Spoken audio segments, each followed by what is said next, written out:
እሺ አሌክስ፣ እኔ ትንሽ የኪኔ እንድትሰጠኝ ነበር የፈለኩት። እኔ እንኳን በአንተ ምክንያት ድኛለሁ፣ ተመስገን። በአንተና በቤተሰብ እንጂ እና ይሰማል አሌክስዬ? ይቅርታ ትንሽ ይሰማል። እኔ ፈልገው አሌክስዬ፣ በጣም ወዳቸው ጓደኞች አሉ፣ ወንድና ሴት ማለት ነው። ላይፍ ላይ የተዋወቋቸው እና ልጁን ከሷ በላይ በጣም እቀርበዋለሁ፣ በጣም ከምነግርህ በላይ ማለት ነው። ምን ተፈጠረ መሰለህ? ከስልኩ አጠገቤ ነው። አፌ ስር ከትቼዋለሁ አሌክስዬ፣ እንደውም አፌ ስር ነው ስልኩ ራሱ። እንደሱ አሁን እሺ፣ እና በጣም የሚገርም ማለት ነው። ልጁን በጣም እቀርበዋለሁ፣ በጣም ወደው ጓደኛ ላይፍ ላይ ነው በጣም ይገርማል። ከዛ ልጅቷ 4 ቀን ውስጥ በስ እኔ እና እሱ እንትን ተያዘ። ያኔ ፍቅር አስይዛታለሁ አለኝ። አንተ ቀልድ ነው እንደ እሷ መቼ ፍቅር አይዛት በሚል አስያዝንና ማውራት ጀመሩ። ከዛ በ4 ቀን ውስጥ ልጅቷ ፍቅር ያዛት። በ4 ቀን ንግግር ማለት ነው። ላይፍ ላይ ያወራሉ፣ ግን በ4 ቀን ውስጥ ፍቅር ያዛት ልጅቷ። አስበው፣ ኢትዮጵያ ያለች በፍቅር በጣም ተሞልታለች። እዚህ ከመጣች በኋላ ነው ትንሽ ትሻል ነበረ። እኛ ስለምትቀልድ ምናምን ሁላ ቀልድ ነው የመሰለን። እንደ አንቺ ዜድ እንደዚህ ላስትለኝ አንቺ እየቀለሽ ነው ስለ ማርያምን የምሬ ማለት በጣም ደነገር። ምክንያቱም ከልጁ ጋር እንደ ቀልድ ነው ያን ነገር የጀመረው። ልጁ ሁለተኛ ሌላ ሚስት ሊያገባ እንደሆነ ቃል ባለ ትዳር ነው፣ የልጅ አባት ነው። ከዛ እሱንም ምንድን ነው ነገሩን ያልገባኝ፣ ምን አስበክ ነው ከልጅቷ ጋር እውነት አመረርክ ወይስ ነው? አዎ በቃ አስልሜ ላገባት ነው። በዛ ላይ አስበው፣ እምነታቸው የተለያየ ነው እና ላገባት ነው። የምር ነው ስራ በቃ ተመችታኛለች፣ ላገባት ፈልጋለሁ። እና ልጅቷ የምታገው ነገር ያለ አይመስለኝም። ልጅ እንዳለው እና ሌላ ሴት ሁለተኛ ሊያገባ እንደሆነ የሚገርምን በዚህ ምክንያት ሁላ ልንገራት አልንገራት እያልኩኝ በጣም ፈርቼ ለ2 ቀን ሙሉ ላይቬን ዘግቼ ስሜን ቀያይሬ ነው ሁላ ቁጭ ያልኩት ማለት ነው። አለች ልጁ በቃ አምርሯል፣ እሷም አምራለች። በቃ ከአንተን ካጣሁ እሞታለሁ ሁላ ነው ያለችው። አስብ፣ አንተን ካጣሁ እሞታለሁ። አንቺ የምርሽን ነው? አዎ በቃ እኔ በጣም ነው የምወደው፣ በጣም ነው የማፈቅረው። አንተም ጋር እንደውም ለሕክምና እልካታለሁ ብዬ አስቤ ነበረ። ደህና አድርገህ መርፌ ትወጋልኛለህ ብዬ ማለት ነው። አሌክስ የእውነት ነው የምልህ፣ እኔ ፍቅር ይሁን ጂኒ ይሁን ያዛት አላውቅም። በ4 ቀን ውስጥ አስቡ፣ እኔ እና እሱ ተወራለን። በቃ እንዴ አንተ ማመረርክ እንዴ? ለውሸት አልነበረው የጀመርነው? ስለ በቃ አምረራለሁ፣ ወድጃታለሁ እና እንደውም ጨርሽልኝ ይላል። እሷንም ስጠይቃት እንደዛ በሉ በዚህ ጉዳይ እኔ ምንም ሀሳብ መስጠት አልፈልግም፣ ምንም መናገር አልፈልግም ብዬ ከሁላቸውም ርቄ የእውነት አሌክስ 2 ቀን የለውም ጠፍቻለሁ ማለት ይችላል። ስልክ ሲደውል ማላነሳ ማውራትም አቆምኩ። ምን ላድርግ አሌክስ? የምር ግራ ገባኝ። ለልጅቷ ሁኔታውን ልንገራት ወይስ ምን ላድርግ? ምን ትለኛለህ? እንግዲህ እሺ፣ አንደኛ እንዲህ አይነት ነገር ውስጥ መግባት አልነበረብሽም። የሰው ሚዩት አድርጊ። የሰው ህይወት በጣም የተከበረ ነው። ገብቶሻል? በውርርድ የሚሆን ነገር አይደለም። ይሁን የምናደርገው እያንዳንዱ ነገር በሰዎች ላይ ነገ በፈጣሪ ፊት ያስጠይቀናል። ያን ሰው ህይወት ቢጠፋ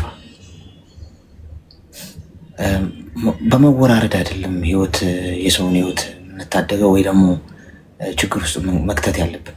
መወራረድ አሁን ታሲዛት አላት ታሲዛትን ብላችሁ አንቺና እሱ ስትወራረዱ እቺ ልጅ በመሃል መስዋዕት ሆነች ማለት ነው። እንግዲህ ምናልባት ወይ ፍቅር የራባት ሰው ልትሆን ትችላለች። ገብቶሻል? በዛ አጋጣሚ ሲያወራት ጥሩ ነገር በየቀኑ እየደወለ ሲያወራት ሲግባቡ የሆነ ጥሩ ነገር ስታይ በዛ ተሳበች። የሆነች ክፍተት ነበረች። ያቺን ክፍተት እሱ ሲመጣና ሲያወራት ያ ነገር ተረካ አድርጎት ውስጧ በቃ ፍላጎት አደረባት። ገብቶሻል? ይሄ የእሷ ህይወት። ልጁ እንደማያፈቅራት ታውቂያለሽ። ሊያገባት አይችልም። ጉዳዩ የውርርድ ነው። ሌላ ጊዜ እንዳትደግሚ ነው ማለሽ። በምንም መልኩ እንዲህ ካረክ እንዲህ አይሆን ምናምን ብሎ በሰዎች ህይወት ላይ ኢቭን በራሳችሁ ህይወት ላይ ማወራረድ የለባችሁ። አሁን እንግዲህ ችግሩን በፈጠረሽበት መንገድ ነው ማስተካከል ያለብሽ። እሱ ሊያገባ ነው ብለሽኛል። የራሱ ህይወት ያለው ሰው ነው። ባይሆን እንኳን የራሱ ህይወት ባይኖር እንኳን እቺ ልጅ ተጎጂ ነች፣ ምንም ጥያቄ ነው። ምክንያቱም አፍቅሯት አይደለም ልጁ ወደ እሷ ይሄድ ፍላጎት ኖሮት አይደለም። አሳይሻለሁ ፍቅር እንደማስይዛትማ አሳይሻለሁ በሚል እና ይሄ በጣም በጣም በጣም ፍጹም ስህተት ነው። እሺ ስለዚህ ቀስ ብለሽ ይህን ነገር ባስተካከልሽበት በበላሸሽበት መንገድ ማስተካከል ነው። ይህም ታረጊው እንዴት ነው? ከእሱ ጋር አውሪ። ልጁ እየደወለ በተሻለው መጠን አያውራት። ገብቶሻል? ይህ ማለት በየቀኑ አያውራት። አስተዋይ ከሆነ ይረዳሻል ጉዳዩ። የሰው ህይወት የሚያሳስበው ከሆነ እሱ እየደወለ እንዴት ነሽ የኔ ፍቅር ምናምን ማለቱን በአንዴ አይደለም ማቆም ያለበት። ቀስ እያለ አንድ ቀን እየዘለለ ያውራት፣ 2 ቀን እየዘለለ ጋፕ እየፈጠረ እንደዚህ እያራራቀው ይሄድ። አንቺ ደግሞ ቀስ ብለሽ እሷን ትሪት እያደረሽ ከዚህ ነገር ውስጥ እንድትወጣ። አሁን በአንዴ ሄዶ ዞር በይ ብሎ ብሎክ ቢያረጋት ቢወጣ ምናምን እንዳልሽው እቺ ልጅ ወይ ሰው በህይወቷ የሌለ ሰው የራባት ሰው ልትሆን ትችላለች። ሌላ አዋራ ማስጨስም ኳስ በመሬት ሄደሽ አሁን አያፈቅርሽም እኮ ውሸቱን ነው እኛ በውርድ ነው ምናምን ብትይ ደግሞ እሱ ደግሞ ሌላ ደግሞ ጣጣ ይዞ ይመጣል። እንደዛም ማለት የለብሽ። ቀስ ብለሽ ከእሱ ጋር አውሩና ምንድን ማድረግ ያለበት እሱ እንድትረሳው እሱን እንድትርቀው ቀስ እያለ የሚያወራበትን የሚያገኛትን ነገር እያራራቀው ቀስ ያለች እየለመደች ብቻዋን እየለመደች እንድትመጣ ያርጋት። ይህንን ከእሱ ጋር ተነጋገሩ እንጂ ይሄ ትክክል አይደለም። እሺ ያደረግሽው ነገር አንቺ ለሌላ ጊዜ እንዳትደግኙ። እሺ ተግባባን? አሁን እቺ ልጅ እንደው አያርገውና በቃ እሱን አጣው ብላ ራሷ ላይ ብታጠፋ ወይ ጉዳት ብታደርስ አንቺ እኮ በጣም ጸጸት ውስጥ ነው የምትገቢው። አይሽ በቀላሉ በቀል የተጀመረ ነገር የሰው ህይወት እስከ ማሳጣት ሊደርስ ይችላል። እሺ አሌክስ ምን በጣም አመሰግናለሁ። በጣም ጨንቆኝ ነበር። እሺ ምንም ችግር የለም። አይዞሽ። በጣም አመሰግናለሁ ወንድሜ። ፈጣሪ ይጠብቅክ። አሜን አሜን አሜን። ያው ስህተት ነው እንግዲህ መፍረድ አይቻልም። አንዴ ስህተት ሰርታለች፣ እንዴት እንደምታረመው መናገር ነው እንጂ አሁን ደግሞ ሌላ ፍሬን እንዲበጠስ ጥሩ አይደለም ጋይስ። እንደዚህ ውርርድ፣ በተለይ ወንዶች ይወራረዳሉ ታውቃላችሁ። ወንዶች ተሰባስበው የወንድ ጓደኞች ምናምን እንዲህ ሲያወሩ እቺ ልጅ በፍቅር ጠባ አረጋታለሁ አታረጋትም፣ እናዚዝ አረጋታለሁ፣ እናዚዝ እንድታፈቅር በፍቅር ጣ እንድትል አረጋት። እሺ እናዚዝ ስንት መድብ 50 ሺህ ወይ 100 እንደዚህ ያስይዛሉ። ከዛ አፍቅሮኝ ነው ብለሽ ልብሹ ልክ ይላል መቶ ሲጀነጀንሽ። ለዛ ነው በማስተዋል መንቀሳቀስ ያለባቸው። አንዳንድ ነገሮች ትክክል አይደሉም፣ ህይወት ያሳጣሉ። ምናልባት ባንቺ ያስይዘው ሊሆን ይችላል ሂሳብ ማወራረጃ እያደረጉሽ ያሉት። ቢ ኬርፉል። እሺ ክቡራትና ክቡራን ሰዓታችንን ጨርሰናል። ነገ በተመሳሳይ ሰዓት እንገናኛለን።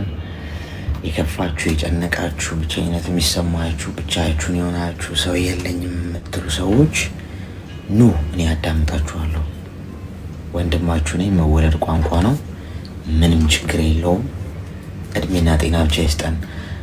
የጊዜ ባለቤት ፈጣሪ ነው። ጊዜ ከሰጠኝ 24 ሰዓት ከዛ ላይ 1 ሰዓት ተኩል ለእናንተ በሰጣችሁ አልሆንም ማለት ነው። ይህንን ይመስላል። ነገ እንገናኛለን። ጤና ይስጣችሁ፣ ክፉ አይንካችሁ፣ በሄዳችሁበት የሰው ፍቅር ይስጣችሁ፣ የሰራችሁት ይባረክ፣ የነካችሁት ይለምልም፣ የረገጣችሁበት መሬት ሁሉ ፍሬ ያፍራ። የሰው መውደድ የሰው ፍቅር ይስጣችሁ። ጤናችሁ የተጠበቀ ይሁን። ሆስፒታል ክሊኒክ ምናምን ስትሄዱ ሰው ለመጠየቅ ይሁን እንጂ እናንተን ክፉ አያገኛችሁም። ከክፉ ሰዎች ከአስመሳይ ሰዎች እናንተ ከማታዩት እሱ ከሚያየው ነገር ሁሉ ይጠብቃችሁ። እንቅፋት የሚሆንባችሁ ነገር በሙሉ ፈጣሪ ከፊት እየቀደመ ያንሳላችሁ። ነገ እንገናኛለን። እየመሸ ያለበት ሀገር የምትኖሩ ደህና አደሩ። እየነጋ ያለበት ሀገር የምትኖሩ ደግሞ መልካም